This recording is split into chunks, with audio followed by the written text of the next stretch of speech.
toute personne que Dieu appelle, choisit, élit, cette personne a la même promesse qu'avait reçu Abraham. Amen. Frère, si cela ne nous secoue pas de façon à nous ramener à la volonté de Dieu, je ne sais pas ce que cela fait.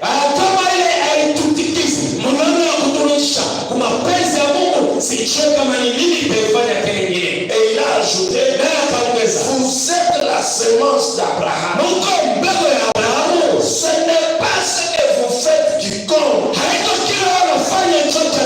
C'est ce que Dieu a fait pour vous qui compte. Je répète encore, vous êtes la semence d'Abraham. Donc si Dieu t'a choisi, il t'a élu, il t'a appelé. Abraham a raison lorsqu'il dit que tu reçois la même promesse que celle qu'Abraham avait reçue. Vous voyez vous-même que Rebecca vient de recevoir la même promesse que Abraham avait reçue sur la montagne de Moriah. Elle n'était pas là. Ses parents n'étaient pas là.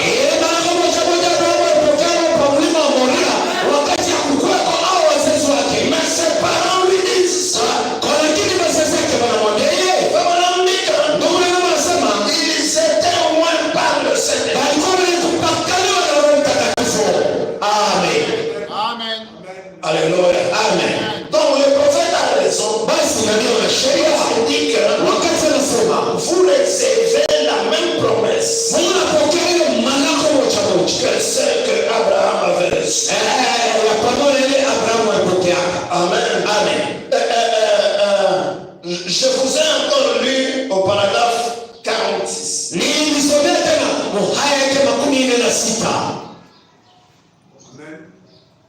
Amen. Amen. Au paragraphe 46, non 47, la dernière partie de ce paragraphe. Frère dit, l'épouse, c'est le peuple de l'alliance. Inconditionnellement. Dieu vous a appelé à sortir du monde et il vous a donné le Saint-Esprit.